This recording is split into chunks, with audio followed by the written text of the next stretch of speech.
I'm Martin Scorsese, and Black Narcissus is one of the Powell Pressburger masterpieces that I'm going to tell you about, along with Michael Powell, who'll be joining us shortly to talk about the film from the director's point of view. But for now, I want to point out something few people know. And look at these shots. This entire film was made in a studio. Not one shot was taken in the Himalayas or in India. The complete film was constructed in the back lot.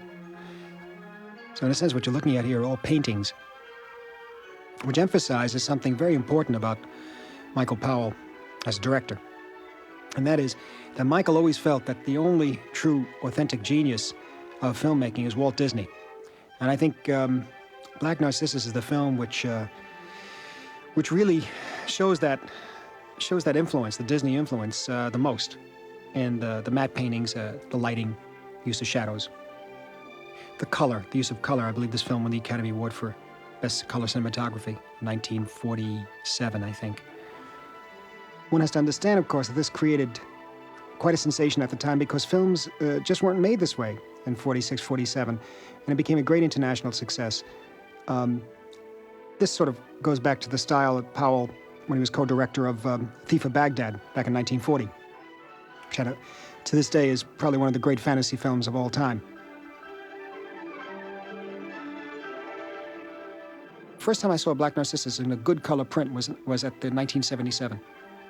Yeah, so 1978 at the British Film Institute. Well, actually, we did see Black Narcissus on Christmas night. Christmas, it was shown, I think, on Channel 7 here in New York in a good color print. Good color print. We were quite amazed. It was the first time we had seen it in many, many years. Because prior to that, I'd only seen it in black and white. And we were quite amazed at the overt sensuality of the picture, the lushness of the film, and the psychosexual energy of the picture, which at times many people feel is too heavy-handed. And I feel is probably the only way to go with this kind of subject matter. It was kind of outlandish in the first place, so why not take it all the way? In a way, we were laughing with the film because of its overt sensuality. It was so laid on thick, especially in the sequences at the end that you'll see, that we were amazed that we hadn't seen that kind of freshness in cinema in such a long time. Or... Reverend Mother wishes to speak to you, Sister Clodagh. Joya? What I find fascinating about the color design of the picture is the use of blacks, whites, the habits, the nuns, the sense of off-white that they're wearing, which clashes, of course, with the quote-unquote savage culture or the pagan culture that they place themselves in, and the use of color there. Sister Clodagh, we may proceed with our plans at Mopu. It will be called St. Faith. St. Faith? And you have been appointed to take charge of St. Faith. I, Reverend Mother? You. You will be the youngest Sister Superior in our order. The idea of Pressburger scripts at this point, Thank you, Reverend Mother. very spare dialogue and rich, dark, dense, lush images contrasting with it. Seems a difficult man. You won't get much help from him. This is Michael Powell speaking and dreaming about Black Narcissus that he made so many years ago. The old palace of Mopu to make a school and a dispensary for the natives. I was attracted to it because it called for a very firm hand with a lot of wizards working under my firm hand. I saw it as a wonderful exercise for all of us to produce a real perfect color work of art. These are partly sets and partly matte shots. The whole convent and everything was built on the studio lot. Isn't that a wonderful painting? There's the convent in different scale. Here's the real setting. That's a model there. We made the model first and then followed the lines of it and settings. Anyhow, there it is. but it was the cheek of starting it this way, as if we're taking you on a wonderful trip, or a gift for tourists to the Himalayas, and treating it like that. Half of the impression the picture makes is the confidence it's made. Who sits there day in and day out in all weathers. A director's useless if he hasn't got confidence. And bring him food and little offerings. The wind up at the That's a palace studio set. If you must come, bring some warm things with you. Well, they were half interior and half exterior. This is outside. Who has always been there and stays on as caretaker. As a caretaker, she's a bit of a failure, but she's a faithful, dirty old bird and goes with the place. She lives there alone, with the ghosts of bygone days. We had a huge set built on the lot, very large.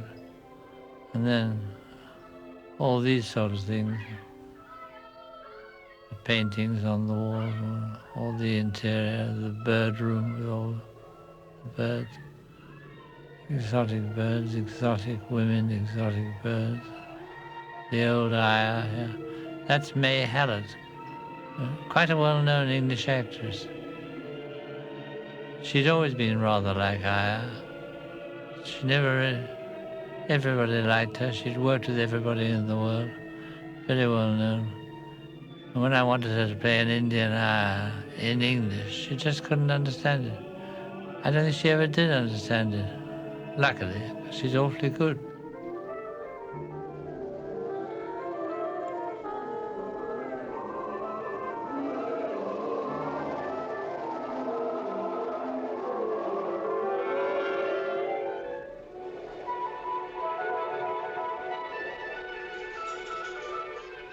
It's a nice idea, the birds flying about. Of course, the first time we used all these highly expensive little tropical birds, they all escaped out of the studio.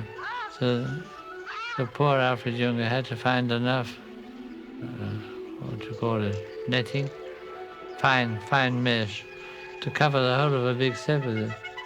So we all worked inside a bird cage.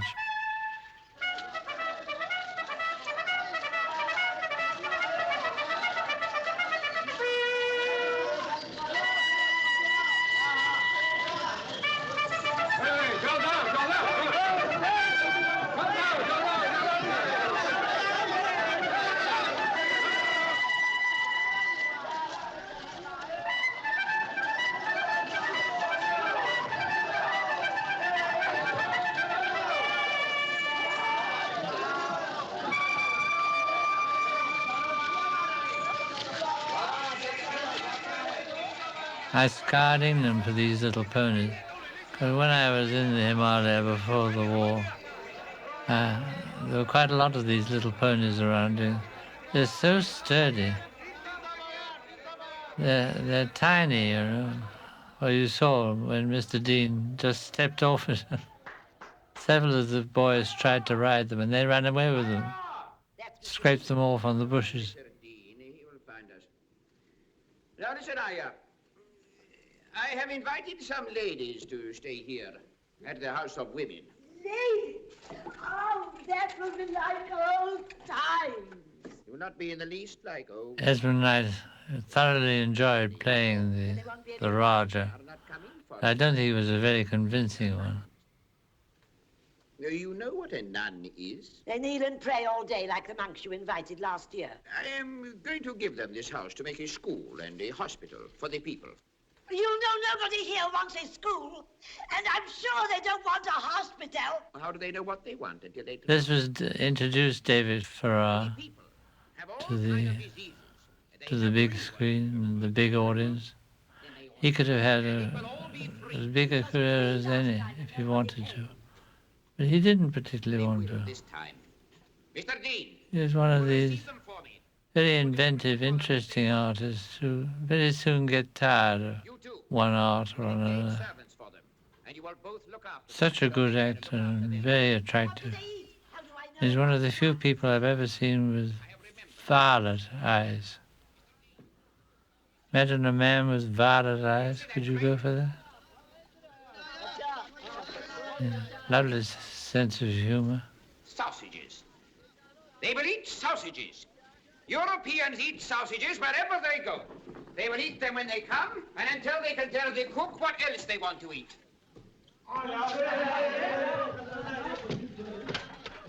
Now remember, Aya, if you give any trouble, you will be sorry. I'm sorry now.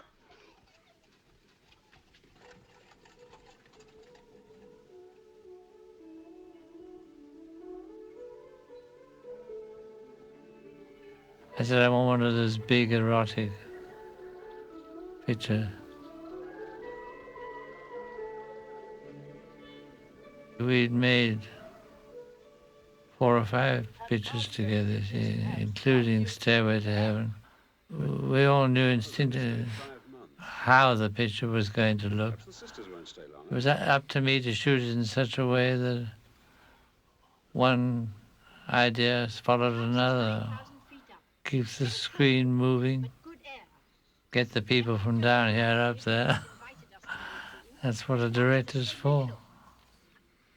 But you can only bring off a black Narcissus if you have a wonderful team of technicians with you. It isn't a question of money or imagination. It's like putting on a big stage show. Everybody contributing, and we always kept in touch with each other. Who am I to take with me? We had great discussions about the robes of the nuns and the hoods of the nuns, and decided they should be sort of oatmeal colour, because that absorbs any colour that's around, and it makes a cool atmosphere. All sorts of important decisions were made like this. We all knew each other very well, and we had weekly meetings, and somebody would come in with a great idea and get shot down. And I would come up with a great idea and see by dead silence that I'd got the wrong idea. Well, we all knew each other's minds. You used to get it like that from the old Hollywood before the war, where they had these wonderful art departments. And quite often, they come up with an amazing picture, pictorially and with action, because they probably had a wonderful team, and they all knew the director and talked things over with the cameraman before they designed the sets. Forgive me for Same way we did here. Do you think our vocation is her vocation? Yes, she's a problem. I'm afraid she'll be a This problem. picture ran into a great deal of difficulty when it was released with the Catholic Church because of its implications of, at certain points, the battle of the spirit and the flesh and that sort of thing. Feel important. Spare her some of your own importance, if you can. Mother, are you sorry that I have been appointed to take charge of St. Faith? Yes. I don't think you're ready for it. It's the way the nuns are framed, I think you'll be lonely. the way their habits frame their face, the lighting, Never the forget angle, we're an order of workers. emphasize the psychological aspects of the Work story. hard. Remember, This line, the superior of all is a servant of all. the superior of them all is the servant of them all, I think is a very important point in the film. All this information that's given in the script at this point, it does really give a good idea of the economy, the Pressburger scripts.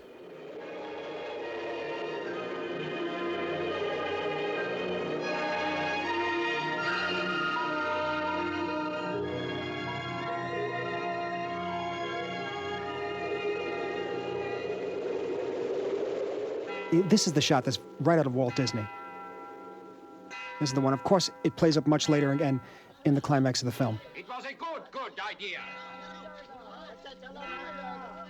One thing about them, they keep good time. Go!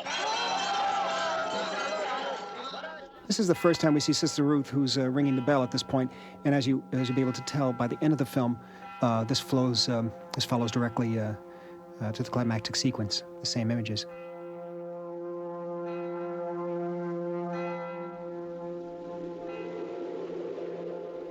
I thought it would mix either it was an important story to make properly, or it was one of those corridor epics, half made in India and half made in Denham, and neither half quite right.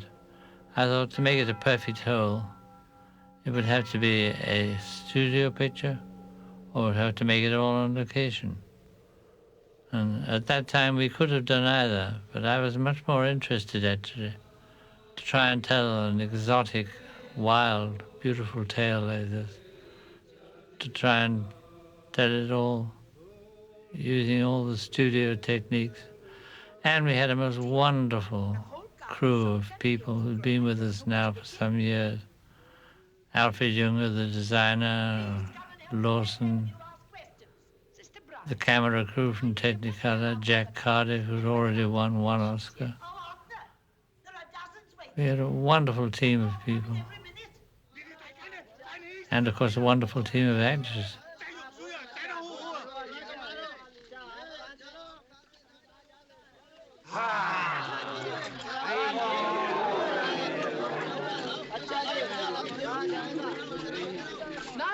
There were a lot of Indians, you see, in London at this time because of the war.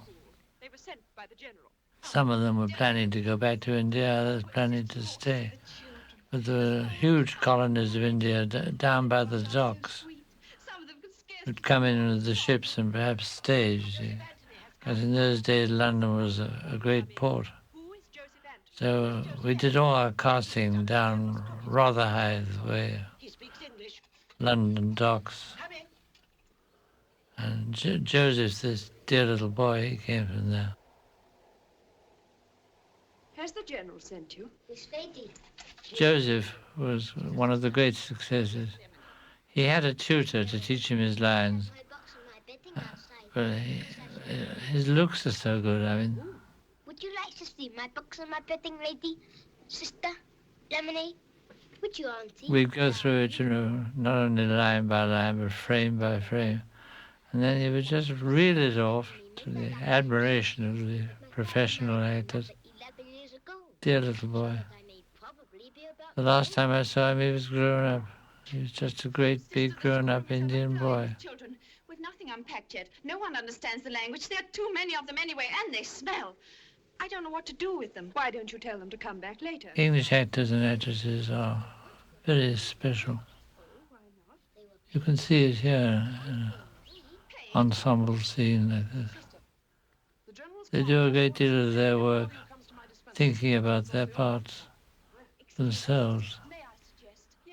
And, I often feel very humble when some quite unknown actor, but very good actor that I know, comes to me and says, "Mr. Powell, would you mind if I did this?" Or, "You know that scene, I suggest we might do this if you agree."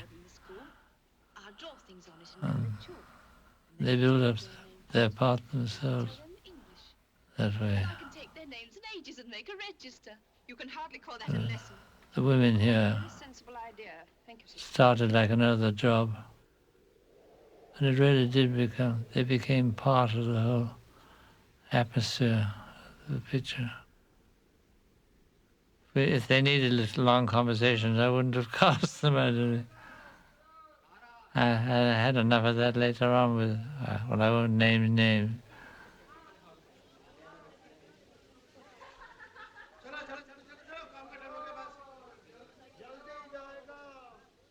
I think we were very lucky with all the women in the cast. Well, obviously easier than casting men, because the war was still on in many parts of the world. And you must be... People forget about that. During the war, the second half of the war, there were hardly anybody available, even for crowd scenes. It wasn't until 2 or 3 years later that some of the new crop, like Albert Finney and Peter O'Toole, were beginning to show on the horizon.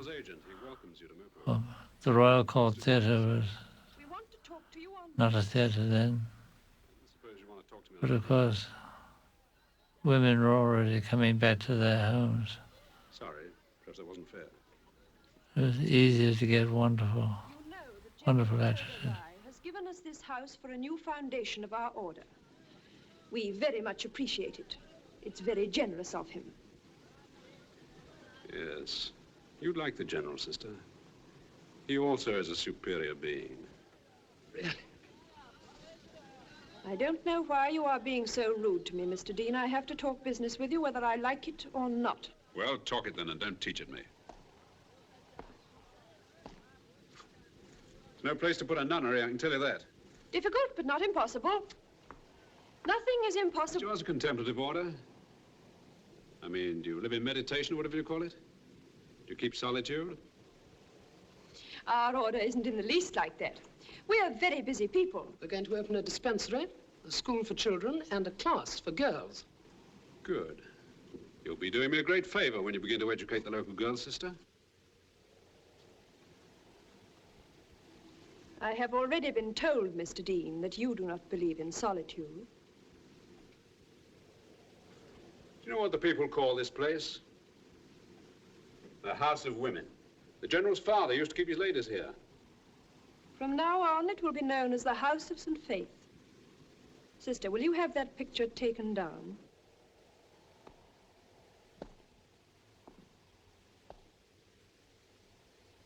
I give you till the rains break.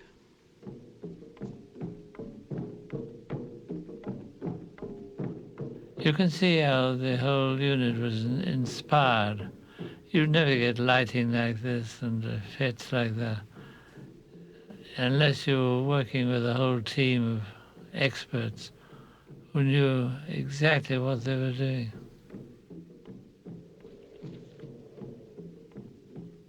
I had such a wonderful art department team headed by Alfred Junge, Hein Heckroth, who later on did the Red Shoes.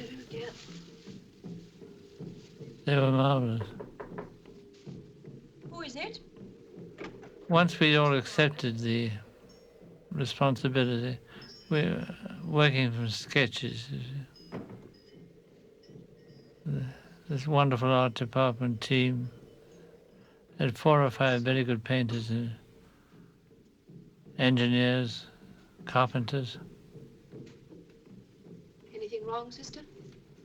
Shows what can be done. Sister Ruth. I've just seen her. How is she? She's sick. She has We were so immersed in the subject once that we never thought of anything else until we came up with the finished film at the end.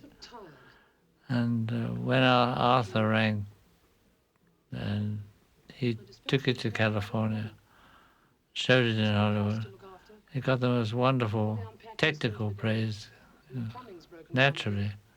The art direction got 2 Oscars. The Jack Cardiff's photography got another Oscar. But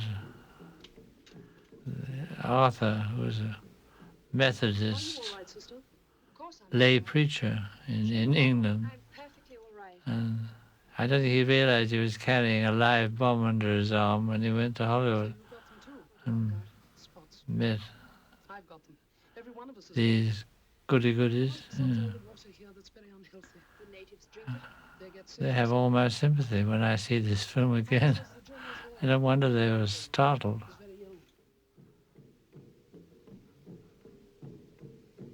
Those drums are beating for him. They beat all night while he's ill. If you hear them stop, he's dead.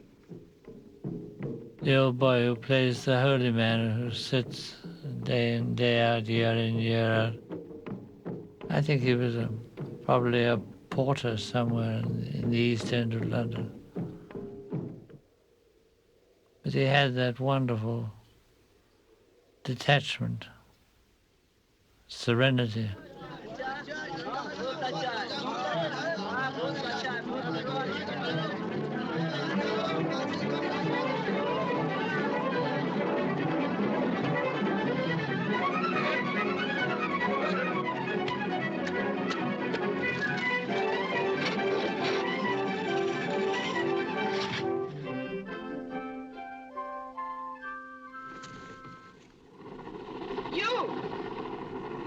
How do you do?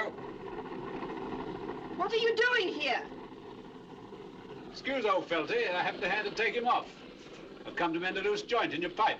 You must send a plumber. The nearest one's Darjeeling. I can't plumbing among my other gifts. That's not the point, you I know, swear to you, sister, it's only the pipe I'm interested in. I must see Sister Clodagh about this. All right. I forbid you to stay in there. All right.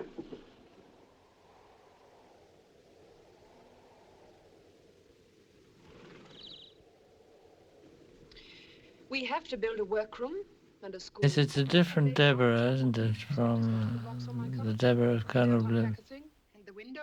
I think Deborah's very good. She's groping after the woman in the story very well, but she is a little bit too young for the part.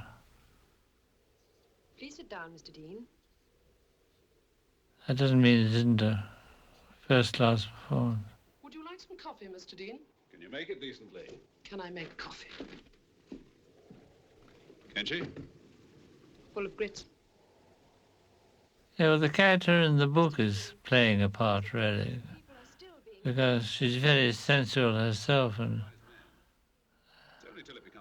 in a moment of pique has given up all that she really believes in. And doing her best to fall in love with Jesus. He told me he was going to order them to come. She's finding it difficult. That's what the Mother Superior meant. Why? We all need discipline. You said yourself they're like children. Without discipline, we should all behave like children. Oh, don't you like children? Rumour Garden must have known a man just like this. Most of these lines are from the book. Her dialogue is spot on always. The book's so good and written with such richness and such tact. And it's not a long book, you know. She never wrote long books. She was never out to bore the public like I am. If you get a bad case, one that seems to you as though it might be dangerous or even serious, don't take it. Emeric was so enthusiastic. And he met me with the book in his hand and said, Michael, here's a wonderful book. Wendy, that was his wife. Wendy has read the book and is crazy about it, and I read it and I love it too. And I've already got an option on it. It was a wonderful book, and it's a very subtle screenplay. I mean, Emeric really, he was completely responsible for the screenplay. Well, I better get that plumbing fixed. Sister Claire! What has happened, sister? Kathleen did a test early on, during the war, for a part in a picture we produced, I didn't direct it, The Silver Fleet. And she got the part, a schoolmistress. She made quite a little stir by her, but she married an American and went to New York. And when I was over to get Kim Hunter, she came to see me and said she wanted to go back to England. And so did her husband. So I said I'd find her a little part in a matter of life and death, Stairway to Heaven. And she played the recording angel. It sounded like Samuel. That was her first important part. She's a good old soul, one of my best workers. I'm very much obliged to you. See, if he hadn't forced this, he couldn't have spoken to her. And she realized it, you know.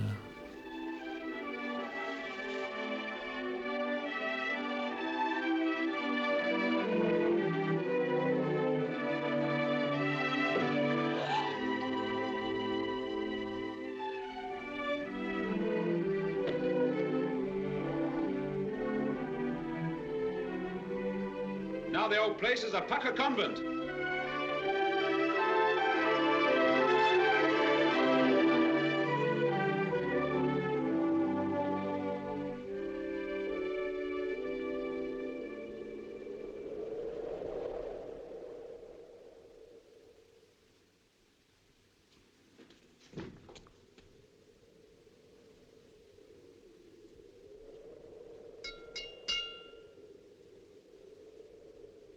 Hello, Sister Ruth. Going for a walk? It's time to ring the bell. You're slipping. Quarter of an hour early.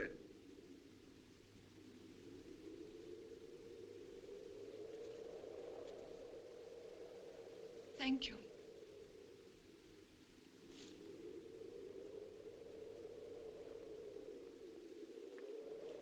I came to ask Mr. Dean to wait in the blue room. How did you know he was here? I saw him from the schoolroom.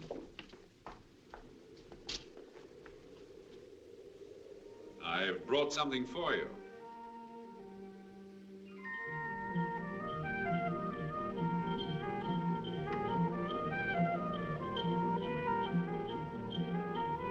Jean had made a sensational hit in a picture of Anthony Asquith called The Way to the Stars. She recited a poem in it and knocked everybody sideways.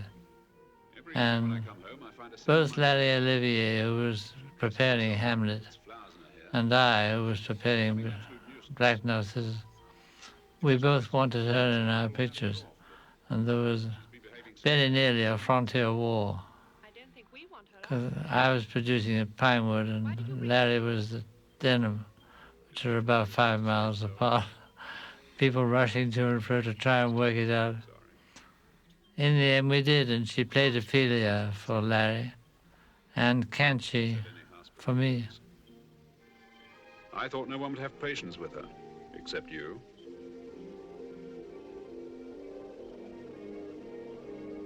Would you ask Sister Bryony to come here, please?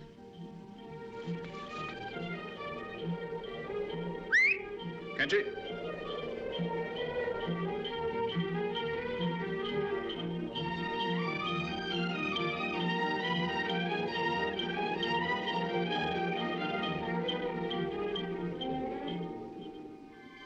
Kenji?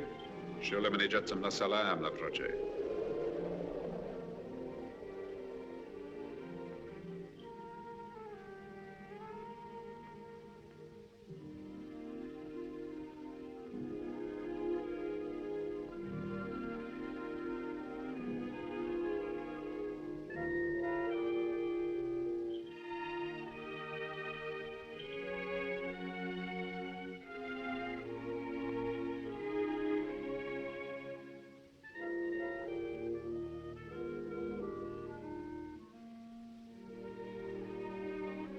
Sure, there's no question you're dying to ask me.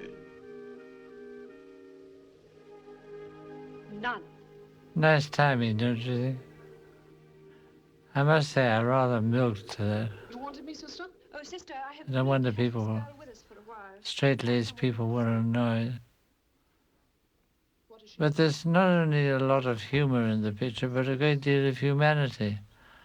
And I think that excuses the occasional earthiness. Come along. I saw Jean the other day in that French restaurant up on 57th Street or somewhere. As I came in, she was sitting at a table alone. I stopped at the table as I went by and said, "Boo." She looked much the same. I've heard about the young general's death. All the women in my films have aged very well. What's the new young general's name? Philip Wright. I picked good, stout stock. He'll be a warrior and marry young. It'll suit him all right. These Rajputs are a fighting race. Cannon. Cannon. Warship. Wonderful shot of Kathleen Byron there. Bayonet. Bayonet. Dagger. Dagger.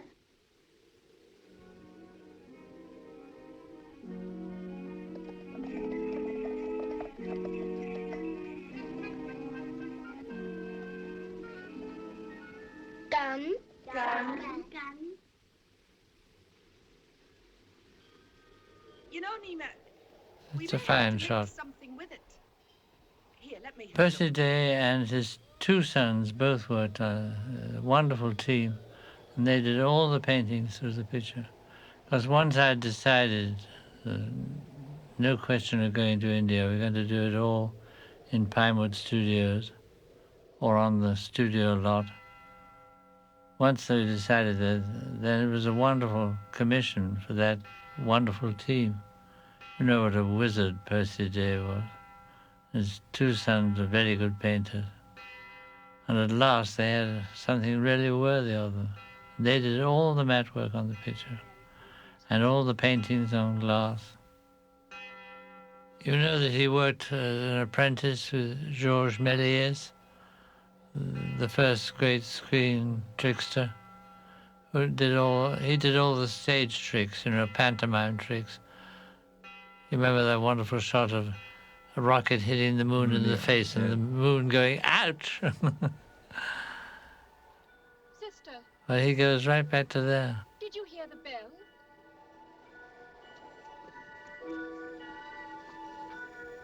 Flora Robson. This morning in chapel, I suddenly had the feeling you were not with us. Do you remember her in Fire Over England? Playing Try what? Queen Elizabeth. I used to forget everything in chapel. Fine actress. I used to feel light and happy and near God. Let me help you. What is worrying you? I remember things before I joined our order. Things I wanted to forget. I never thought of them until now. I've been 21 years in the order and... Yes, it's good and they're good, but it is a book. You can see too far.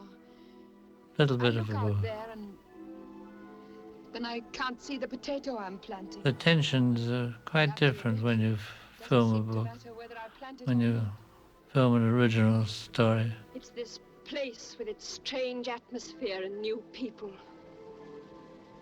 Stay with me tonight after chapel and we will pray together. And work, sister. Work hard. Work until you're too tired to think of anything else.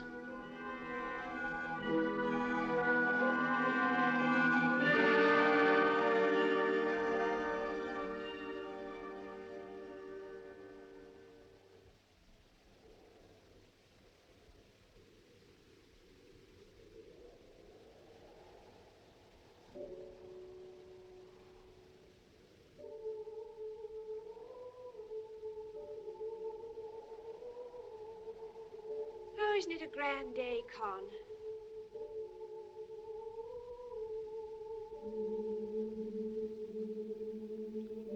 All right, and this flashback sequence I find quite beautiful. I think one of the great film-going experiences I had was back in 1983, seeing Black Narcissus on a big screen, sitting up real close, of the Academy print, the Imbibition Technicolor print, nitrate print.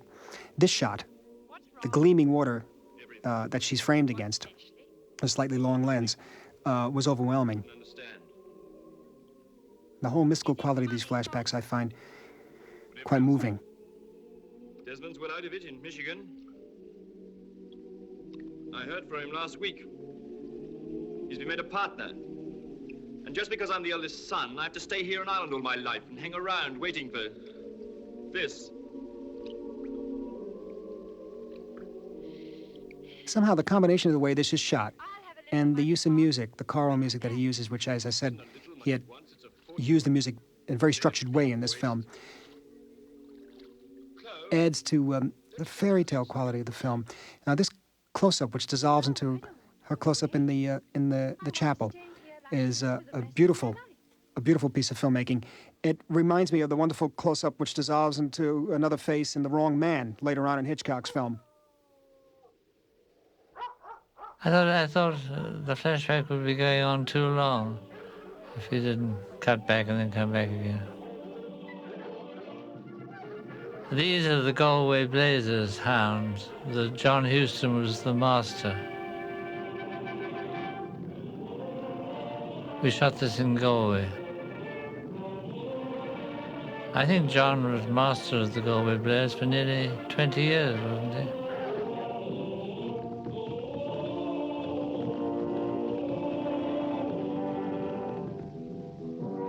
Oh, look at that. Now, this is worthy of King Vidor. Look at this. Michael loved King Vidor films. The sense of outdoors and sense of scope.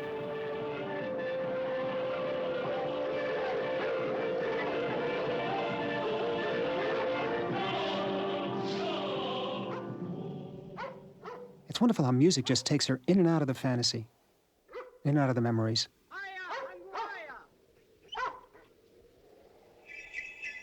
And he was my favorite actor of my childhood, Sabu, along with Victor Mature, were my two favorites. Wasn't he wonderful in Thief of Baghdad? People don't always realize how clever it was to play the remake of Thief of Baghdad with a child like Sabu. I think half the charm of Thief of Baghdad, of course the audience don't realize it, they shouldn't realize it, is the fact that the hero is a child. So you're already taking part in the imagination and the way a child looks on a fairy tale. It makes it all somehow much better. And I think he has a lot to do with the universal success of Thief of Baghdad. During the war, there were two films sent to Soviet Russia to show to the children. And one was The Thief of Baghdad. I think the other was The Wizard of Oz. And I know when I was working in Russia, in Moscow, I was always meeting people about 45 or 50 who said, "You are the director who did Thief of Baghdad. I wish to shake your hand." Because they remembered it when they were children, you know. I had Sabu in mind, and I knew that he'd been in the army and was touring with a circus, a little bit at a loss what to do after the war. You know, he hadn't really refound himself. So I cabled him and said, "Come on over, you're going to play in Black Narcissus." I brought him over especially for it. He died at 42. I was very fond of him. We kept up our friendship right until he died. And his son and daughter are delightful people. They live in Hollywood. If any, 3 p.m. to 4 p.m., physics with the physical sister.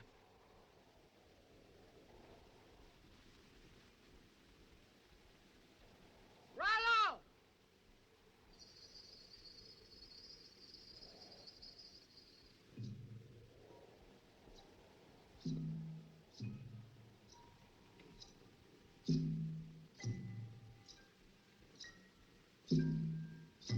When Larry Olivier saw this, he just couldn't believe it.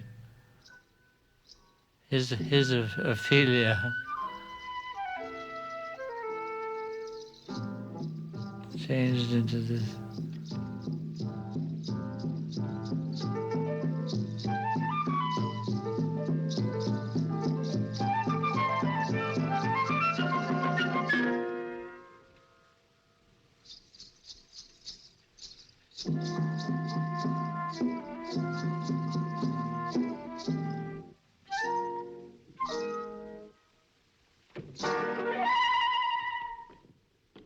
Please wait in here, General.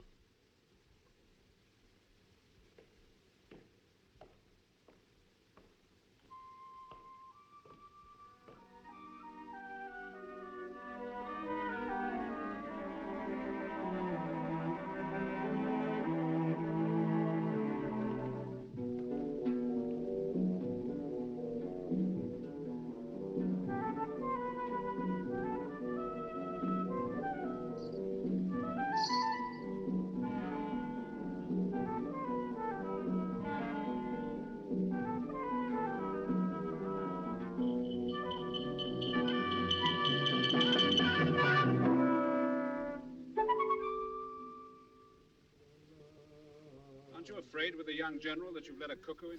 This is a sort of little canyon, about 300 or 400 yards long, with water, lots of water in it, a spring and a pond, and lots of Himalayan plants and cedars, deodars, and azaleas, masses of color. All planted by some Anglo-Indian proconsul from about 50 years ago. And the family have kept it up. So this wonderful wild garden is like a a valley in the Himalayas in miniature. And I knew about it. It's got quite an English name too. It's called Leonard's Lee.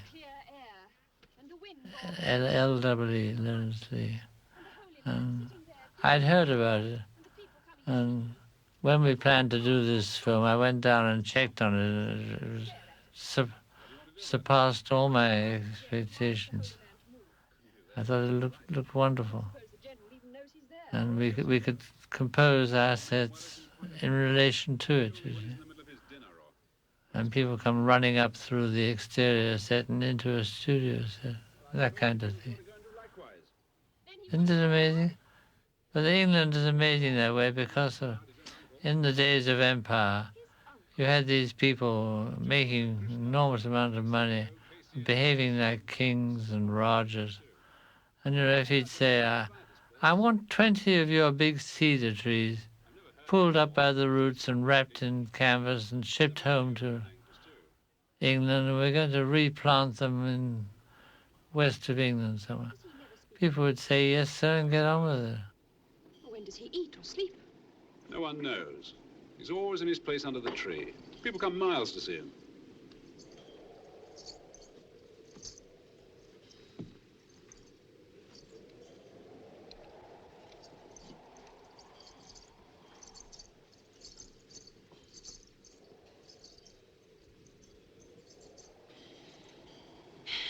Well, I really don't know what to do. What would Christ have done? Deborah's getting more at ease. She's playing into them. So there are lots of tropical gardens in England which are quite astonishing. This is it's one of the best. Particularly good in the end scenes, you know, when the rains come.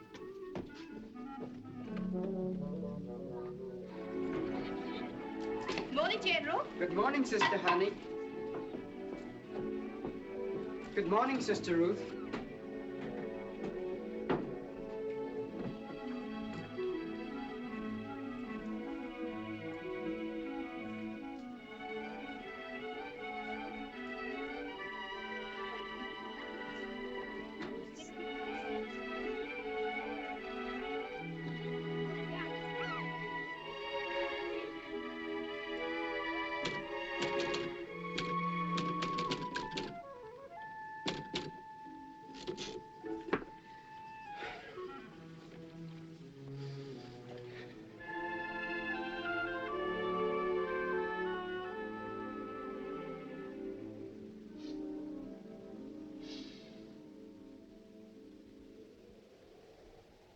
Do you like it, Sister Ruth? It's called Black Narcissus. Comes from the Army Navy stores in London. Black Narcissus. I don't like scent at all. Oh, Sister, don't you think it's rather common to smell of ourselves?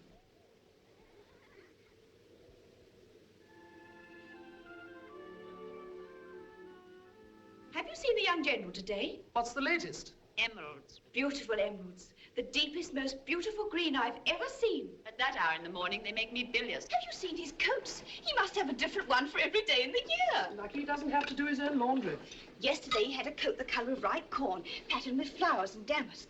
His earrings were amethysts, 3 inches long, and his rings were turquoise. Today, he's all jade and emeralds, and his coat is the most wonderful pattern of pale violet stripes, worked entirely in petit pois, just like my grandmother's footstool. That cut was perfect. By this time, I wouldn't allow any dissolves. It had to be direct cut. Granny.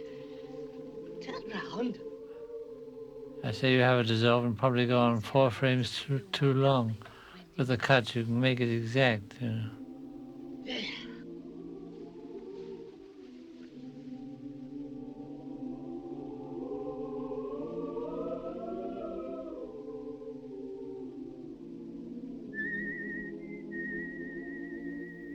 Now, her movement. Watch her movement here. And watch the camera move.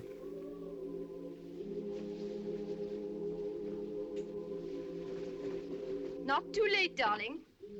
Oh, dear, I hope they get some Right here. settled by the winter. and here. And I confess the payoff to this flashback is something that I've always loved. Just to fade to black. No, for me, that is such a surprising end, where she rushes off and she gets the emeralds and she puts them on and senses, oh, it's going to be a wonderful life, and she can't wait to see him, and she goes off into nothing. I think in my film, King of Comedy, for example, this was the lead. I took the lead from this and a very simple approach to the fantasy scenes, in that Michael's, the way he just so gently moved from fantasy to reality. In King of Comedy, Rupert's fantasies should be just as simple, I thought, a direct cut. And we took that lead, in a sense, for King of Comedy and made the fantasy as real as the reality. In a sense, Rupert slipping over the edge is obviously a person who really can't tell the difference between the fantasy and reality after a certain point. And therefore, you should treat the fantasy just as real, maybe even more real. And that all came from watching those sequences over and over.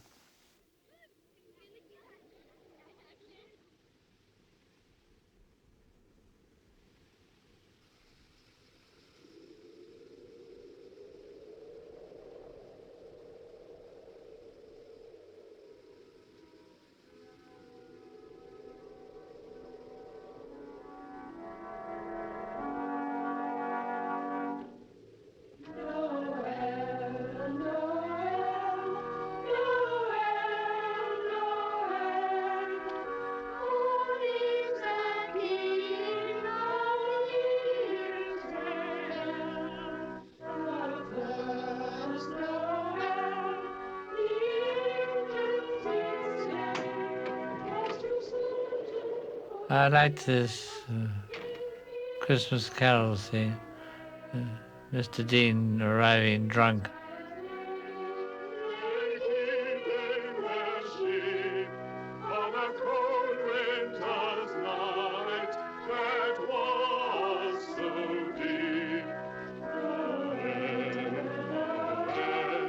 That was so sweet. And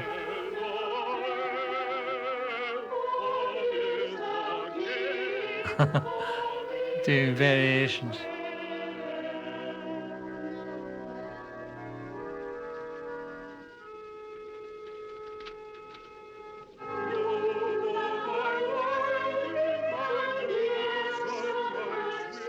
Brown Easdale wrote new music for Lule Maraki. It's an Edwardian carol. My dear heart, my sweeting, Something for you. my own dear darling. Go on, take it. I was working very closely with Brown Easdale for the first time. I was delighting in working with a really musical composer, not a popular composer like Alan Gray, very good at finding a theme and developing it. This was a real composer, a man who thinks in terms of music. And so it was tremendous fun for me to work with him at last, start composing on my own. I would discuss with him how we'd do it. And, he'd rough it out on the piano. And I'd say, can we do this and can we do that?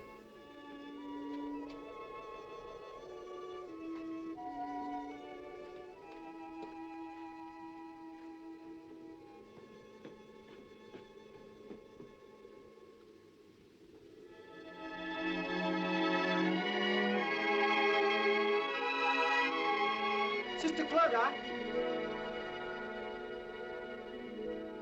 Sister, may I congratulate you on the birth of Christ? Thank you, General. I hope you don't mind my coming tonight. I am very much interested in Jesus Christ. Have I said anything wrong? No, but we don't usually speak of him so casually. And you should. Look what a good actor he is. His timing, his pauses are so good. physically he's very attractive and he handles himself well. He just didn't go on to a great movie career because he didn't care to. He probably took great pleasure in saying he didn't care to. That type of man. You're objectionable when you're sober and abominable when you're drunk. His timing is perfect. I quite agree. If you have a spark of decency left in you, you won't come near us again. No, I won't be a nun. No, I cannot be a nun. This was a vulgar musical song in London. There's a famous theatre where Julie Andrews was discovered called the Players' Theatre in London, under the arches near Charing Cross. And there are lots of musical songs like that of the past 50 years. And I Won't Be a Nun is one of them. So I stole it from them with their permission. Or I won't be a nun, I cannot be a nun, I am so fond of pleasure that I cannot be a nun.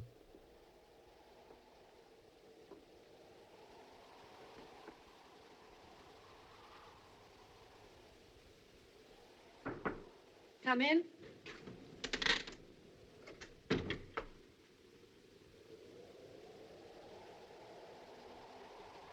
I want to talk to you. Come and sit down.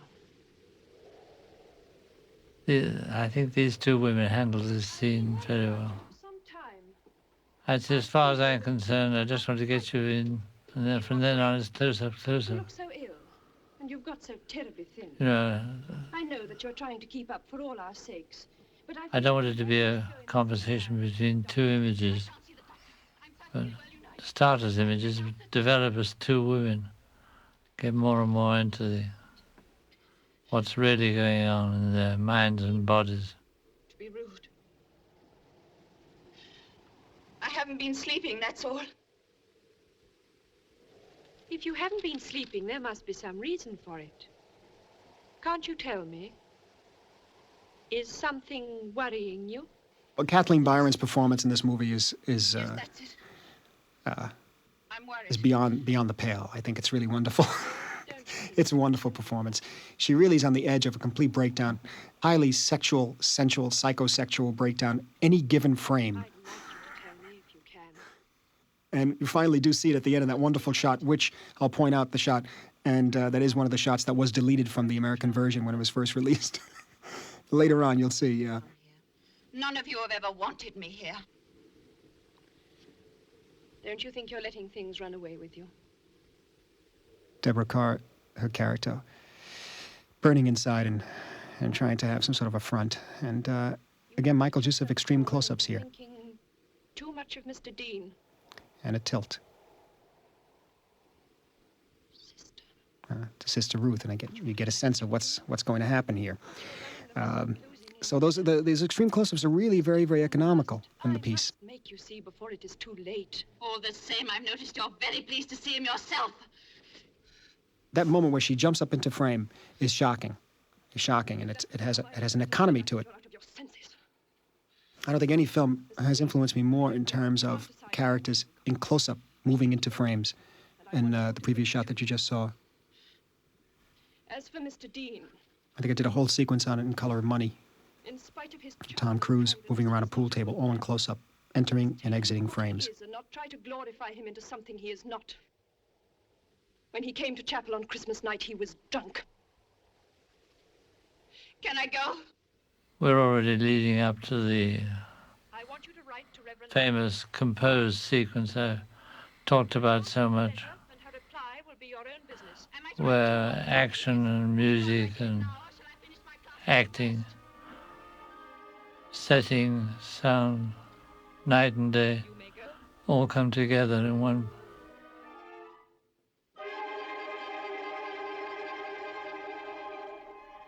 That would be an idea of Eastdale's. already these maggots in the brain. This shot of the flowers, that first frame that I just pointed out when I said this shot, when I saw that print, the IB print, at the Directors Guild in Los Angeles, 1983, I had never seen such a vivid color come up on the screen. The audience gasped at that point. It's unfortunate you can't really get the same effect on a small screen. It has to be seen on a big screen. And I mean something bigger than your usual screens that are in the cineplexes now. Something bigger than that. But I was amazed at how a simple color shot could produce that effect in an audience.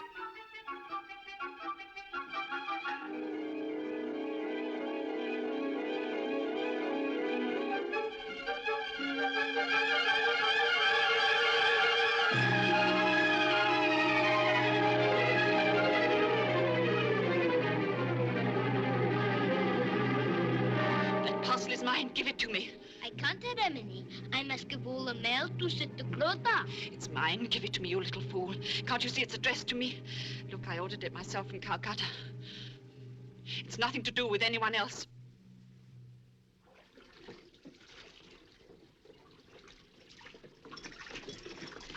Sister Bryony, do you know what's happened to the other gold chain off this censer? No, it was there when we had it out at Christmas. Well, it isn't here now. Ask Kanchi if she's seen it. And that for stealing in my house. That's in the garden.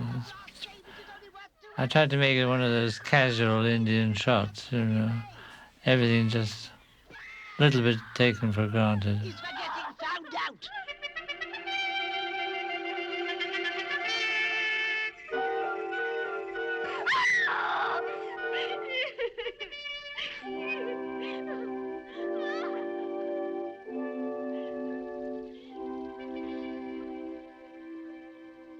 What has the girl done?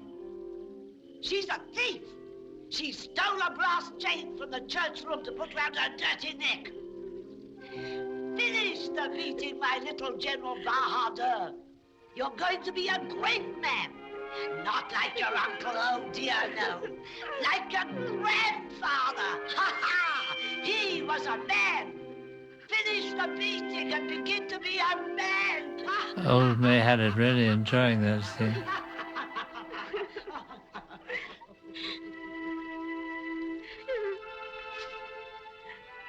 Get up.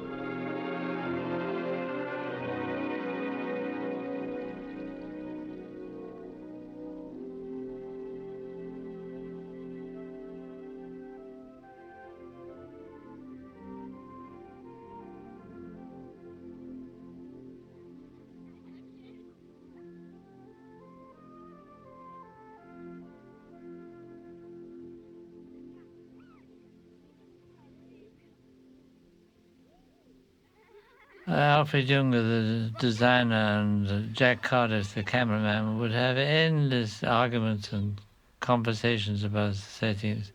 First of all on paper, and then when they're painted, then in detail, and then when the set was there.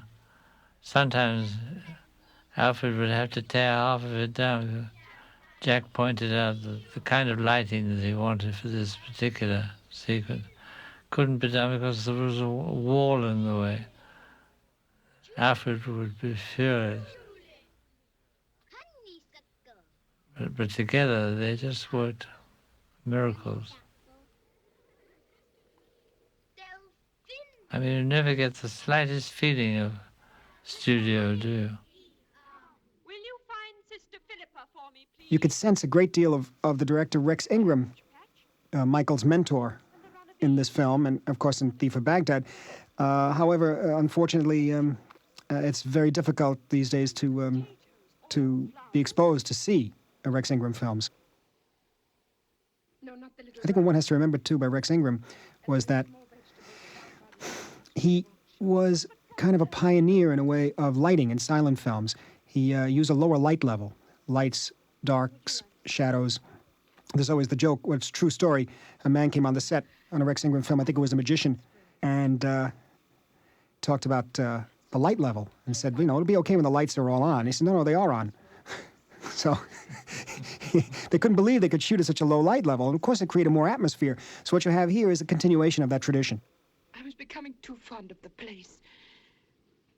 I was too wrapped. I'd worked on Thief of Baghdad, and I'd got the message about color. And there, in Hollywood, they hadn't quite realized that we had lots of painters, people who knew that red was different from green. And so nearly all my art department stuff were all painters. And so automatically we didn't need so many Technicolor technicians telling us what we knew already. Where they had us for quite a long time, up till the red shoes or black noses. But up till then, you needed an awful lot of light for Technicolor, much more light than really was necessary. Of course, any cameraman will tell you if you pile on front light in order to get an exposure, you also get something flat. So we had to be really careful. Partly the heat, and partly that we at once started to break up this frontal light with other lights and other colors. And for the next 4 or 5 pictures were all in color, right up to 5 or 6, right up to Tales of Hoffman. So by that time we could do anything in color, which probably we could have done at the beginning. But Technicolor were extremely careful not to outrun their own strength. And I think they did a wonderful job. What'd you say, Aya? Yeah, Emeric, give him something. Making films is always, you've got to be in charge of the whole thing, otherwise it gets away from you.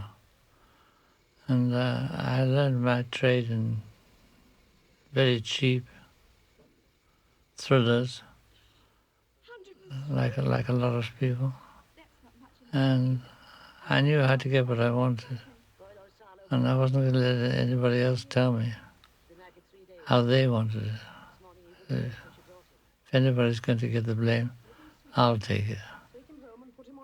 The only reason Powell and Pressburger, Archer, production of the Archers, are still known is partly because we made a lot of Technicolor films at a time when, during the war and after the war, other people were making black and white.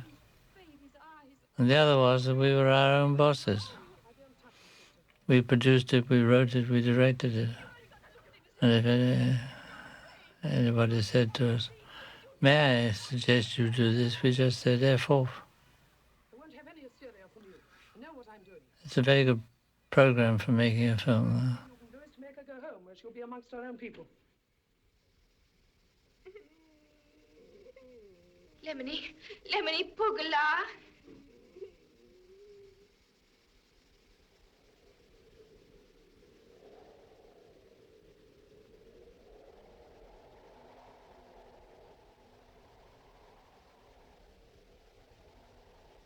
Sister Ruth. Everyone's very late this morning. I do hope nothing's happened. Joseph, go down the path and hurry them up. Well, go on. I don't want to. You don't want to? Why don't you want to? How dare you ask me like that? Go at once. No, I won't go. Joseph! Now stand still. Tell me what's the matter, do you hear? Don't frighten me. He knows something, the little idiot. Joseph, why haven't the children come? The girls, Joseph, where are they? He knows why. Tell us. I don't want to. Lemony, don't make me tell. Joseph, you must tell us. Please, Joseph, dear. Tell us. The little baby is dead. Oh, no. Little brother is dead. And they say that this man and Lemony killed him. Sister!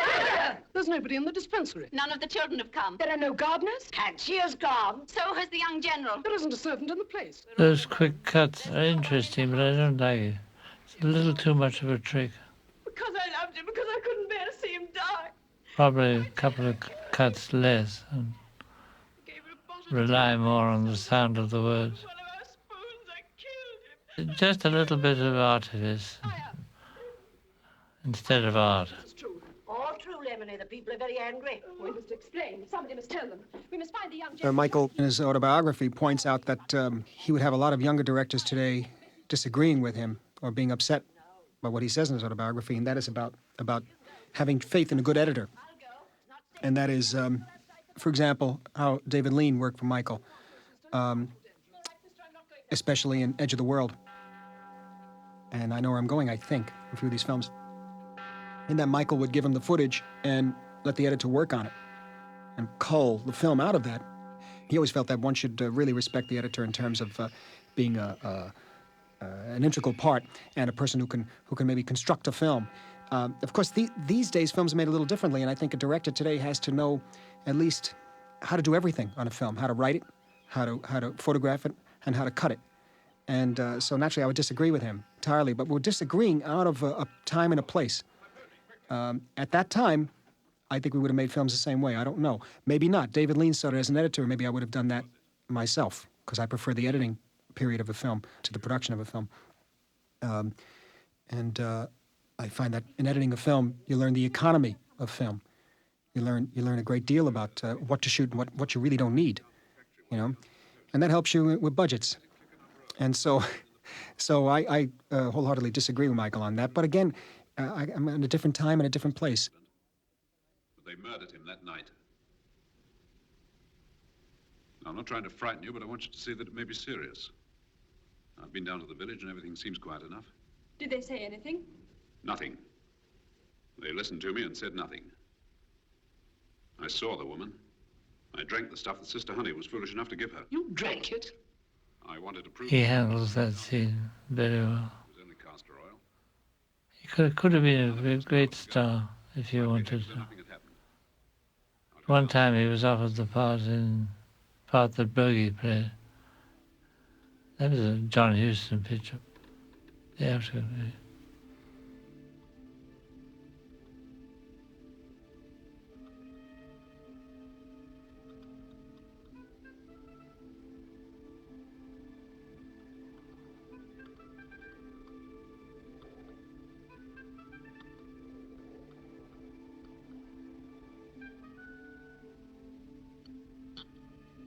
Lemony.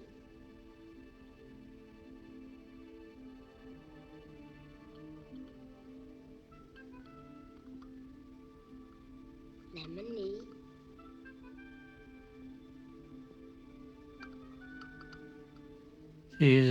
Brian Easdale's already establishing his themes now.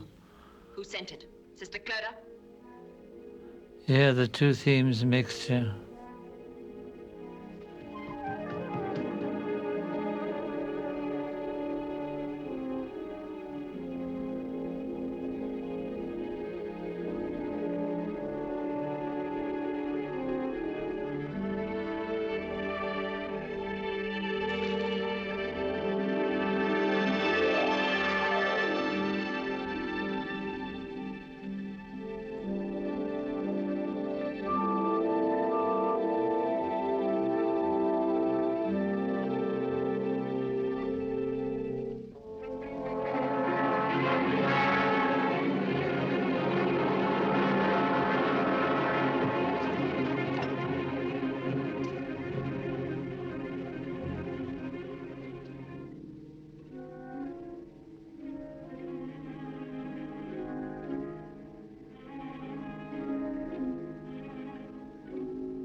Because this is a scene that in life would never happen, because the Mother Superior would never talk to him alone. There would always be somebody else there.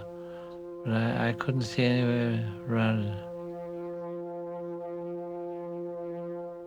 They must talk together for once without witnesses. And they do at the very end of the film. I notice a change in you. We had a lot of discussion about this scene, whether it's needed or not. Nicer? You're human. Human. Yes. But there's sometimes all filmmakers, I mean, have a theory that you don't need words at all. That you can make a picture almost entirely from juxtaposition of images, action. And of course you can. But it wouldn't be perfect. I mean, even in life, people make speeches. They write letters. Some things can only be expressed in words. The thing is to find the balance between the words, the action, and the music, because music is essential for films.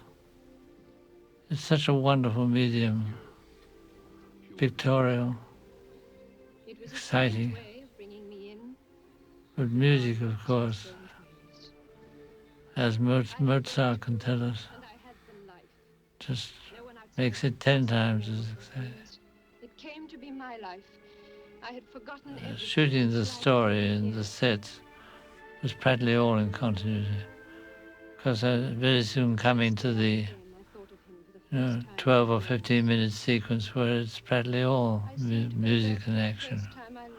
And that had to be not completely in continuity, but nearly. By now they all know they know the film's going to be a wonderful film. And they're all understanding the parts now. But when I see it now as the director, I realize that I didn't understand the film at the beginning any more than they did. But they've really lived right through the scene, the film, and the themes, the passions, the disappointments. And they're coming out at the end of the film with fine performances, because the script was very good. You can't make a good film with a bad script. And you. Ever since we came here, over all our troubles, it's been, ask Mr. Dean. Ask Mr. Dean. There was just no one else you could ask. I had to take the young general. I couldn't turn out the holy man. I couldn't stop the wind from blowing and the air from being as clear as crystal, and I couldn't hide the mountains. Look, you must get away from here, all of you, at once. Run away? Yes, if you've got any sense. What, leave all this work like the brothers? Yes. I told you it was no place to put a nunnery. There's something in the atmosphere that makes everything seem exaggerated. Don't you understand? You must all get away before something happens.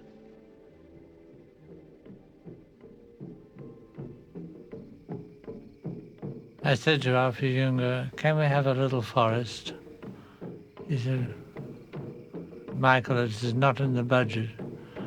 What kind of forest do you want? I said, oh, just a few bamboos. So he cast them in the plaster shop. Bamboos, big round as, well, not my thigh, Mr. Dean's thigh. Just a few of those big bamboos and a few leaves, and that's our forest. The rest was sound effects.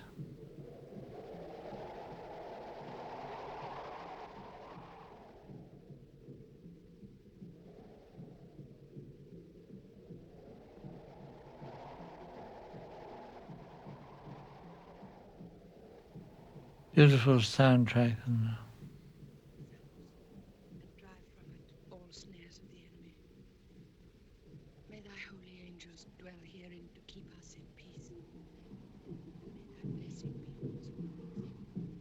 peace. These angles of Deborah Kerr walking through the corridors of night, of course, of Gothic cinema, but it also is very much, it's a cross between Disney and a horror film, which is fascinating. Again, audacious movie to make.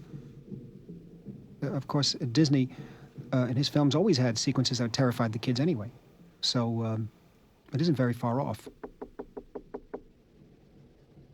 Sister, are you there?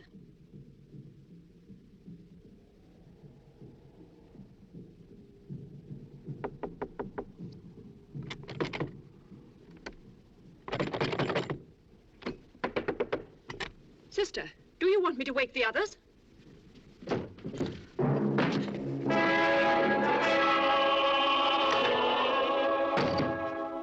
Wonderful the way Easdale has used his choir there. I know what you've done. I know that you've left the order. I only want to stop you from doing something you'll be sorry for. Sister Philippa is going back in a few days' time. I want to send you with her. That's what you would like to do. Send me back and shut me up. That's what you would all like to do.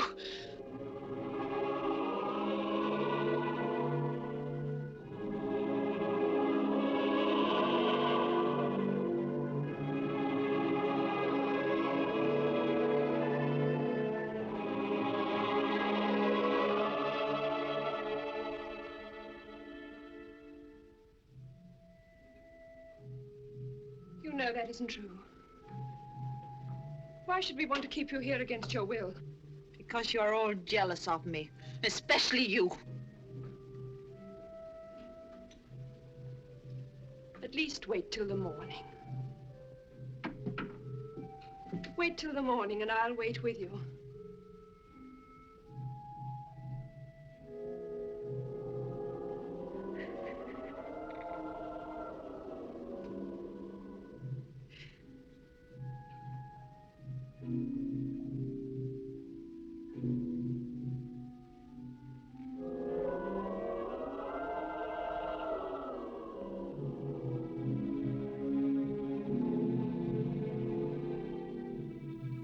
Kathleen Byron gets a kind of demented look in her eyes in this film.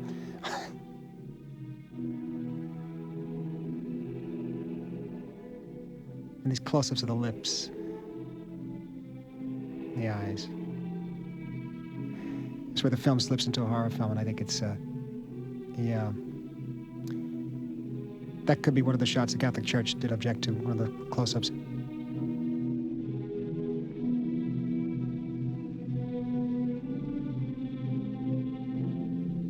Black Narcissus is one of the first truly erotic films, I think, and I think that's why the church had difficulty, of course, and it's showing here in America, because of the underlying sensuality of the picture. And it really is an erotic film, especially in the last quarter of the film.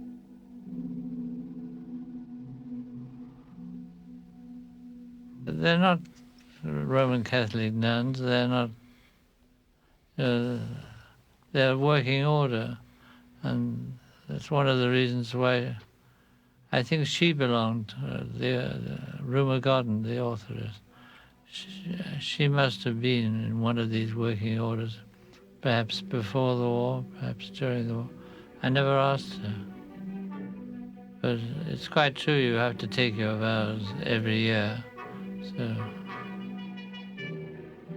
if you can sidestep Jesus Christ like that, and I didn't see what the League of Decency or whatever they call themselves then. You always have plenty of them, don't you? And they took exception to it, I think, just on general grounds. I must say, as I say, it isn't exactly erotic, but it's certainly very earthy. And there is an awareness that women are women and men are men. And at that time in Hollywood, that was perhaps a rather strong statement to make.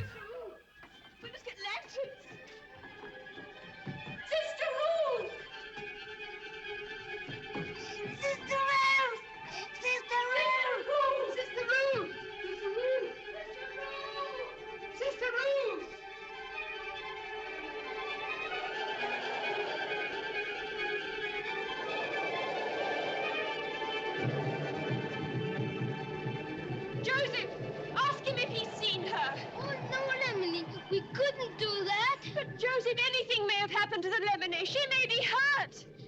That would be a very little thing to him, Lemony. He wouldn't notice it.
Good evening.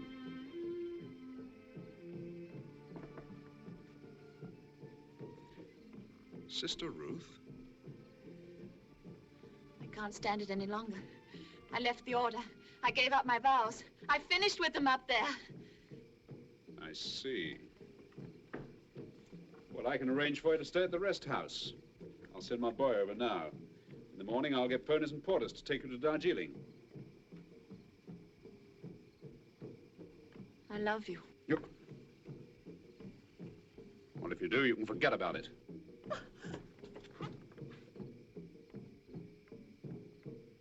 I'm sorry, Sister Ruth.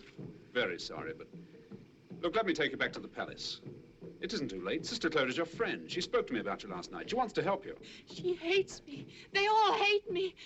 You're the only one that's ever been kind to me. I've hardly spoken a word to you. Yes, you have. The first time is when I stopped the old native woman from bleeding to death. You said you were grateful. Did I? And then when you stopped me that day in the hall, you said... Well, whatever I said, it didn't mean a thing. Ever since you came here, you've all gone crazy. Well, drive one another crazy, but leave me out of it! Going to Darjeeling or not? No. And you must go back to the palace. No. You'll go back if I have to carry you back. Go and talk to Sister Cloda. She brought you here, she can get you back again. Sister Cloda, Sister Cloda! Do you know what she says about you? Or whatever she said, it was This I always found interesting in the upcoming effect of her blackout, which goes orange. Cloda. Right here. And she passes out.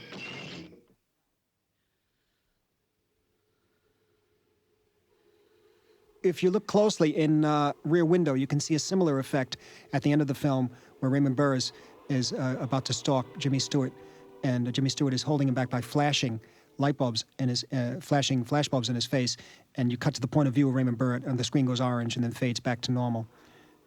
I just found it very similar. All right. I'll go. It's the kind of thing that you can't tell until you see it on the screen. Operating cameraman would say it would help the effect if I panned down sharply. You know, we evolve it together, shoot it, see it. And the editor would say if you do it again a bit slower, a bit faster.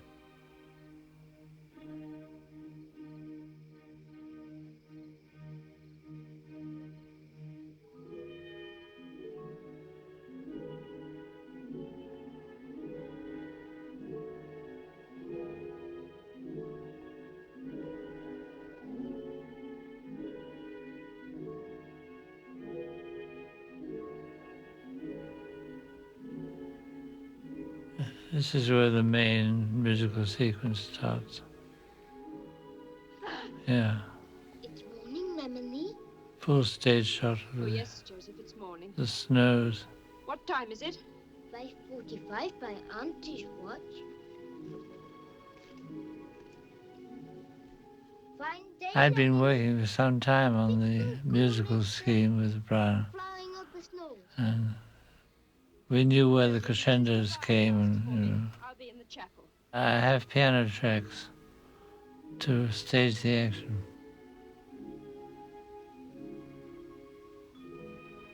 How I wanted to get, I didn't want to hurry the whole effect of the whole place like that. If you didn't have it worked out musically, you would never get somehow just right. See this effect that goes like that? That's all planned.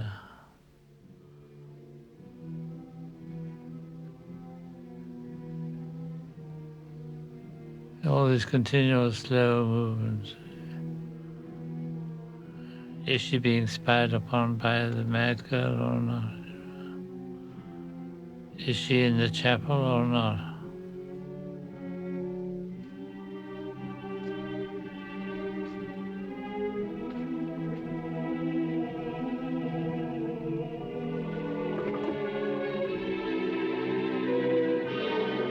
Always when you cut, it's the viewpoint of the mad girl, you see. Just coming, watching her all the time.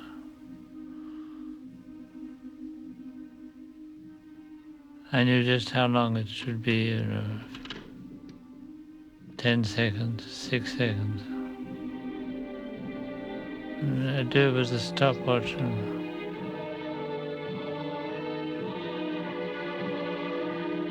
Sometimes I'd say, no, it has to be 4 seconds longer than that.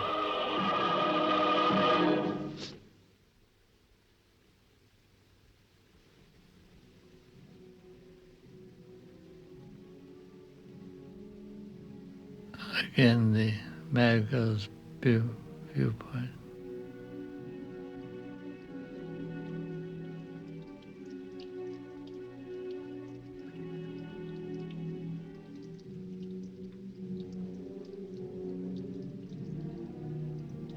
They were looking down on her from the loft, you see, like stalking a wild animal.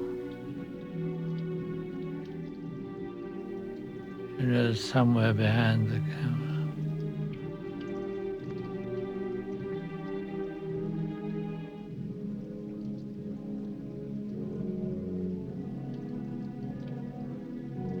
And it gave the actresses so much to go on.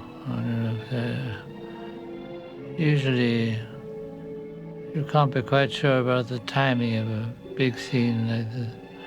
If it's all worked out beforehand with music all helping, rehearsal with piano track, they know just how long they can take over a movement or a turn of the head or a close-up. Less is left to chance. And of course you're working with the music, not against it.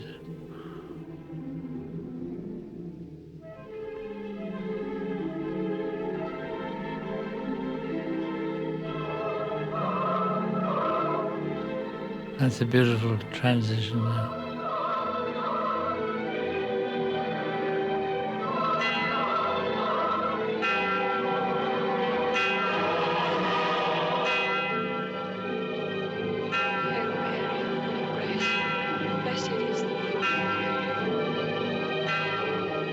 When I altered her makeup and brought her on like this, they all said it was too much.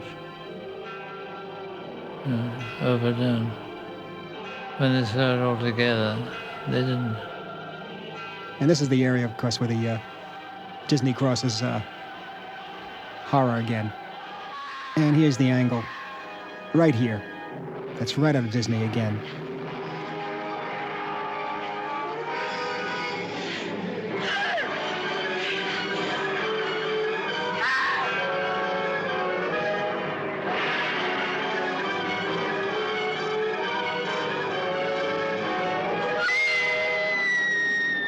And I love the way Deborah Kerr moves into the frame with her hands on her mouth, and then a tighter cut to a close-up, and a cut to the drums and the trees. sort of jumps the action way ahead and forces it, disrupting effect, a very strong emotional effect for me.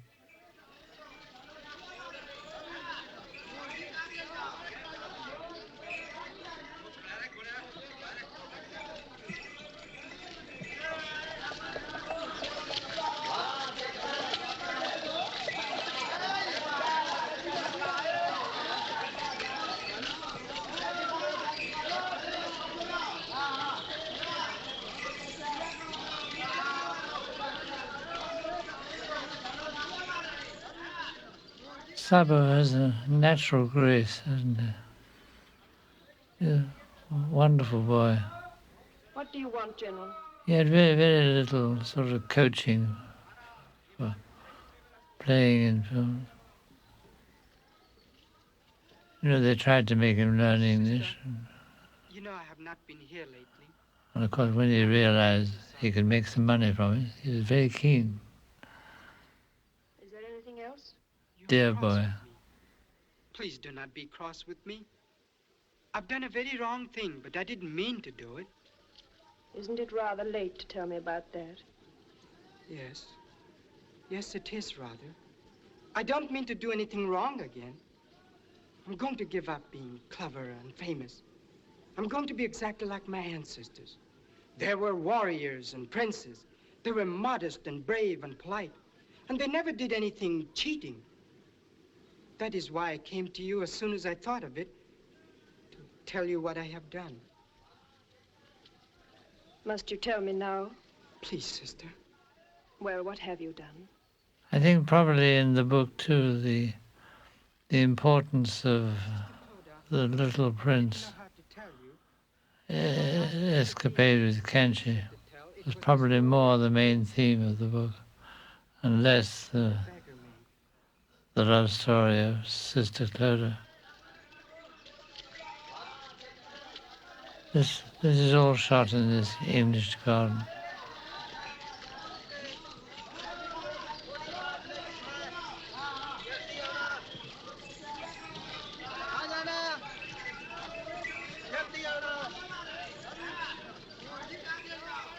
The version you're watching of this film and of all the others in this series, probably the best you can get.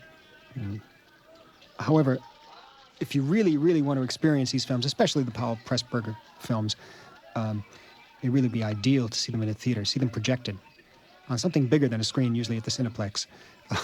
But see them projected. As I say, one of the great film-going experiences I had was after having seen Black Narcissus many times in black and white on television in 16 millimeter, projected in a fairly good-sized theater at the British Film Institute in a 16 millimeter imbibition print. Still, when I saw the IB nitrate print that the Academy screened at the Directors Guild in 1983, it was a very moving experience and something that one doesn't get to see every day. And it's the idea of searching these things out and getting to museums to really see them and experience them the way they were meant to be experienced. It's great. Video discs are great to study the films and work with them. And again, if you've never seen the film before, at least you've seen this. At least you've seen it here. But they're meant to be seen on a big screen in a theater. Will you do one last thing for me? I know you'd rather not do it. Of course I'll do it. Will you look after the grave? All right.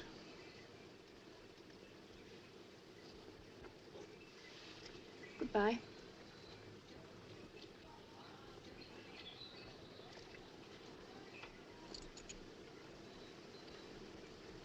Goodbye.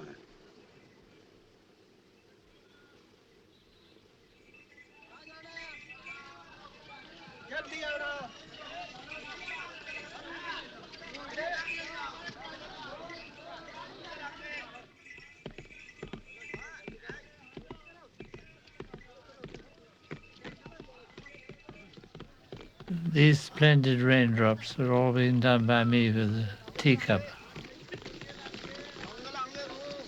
on a wonderful large tropical leaf I found.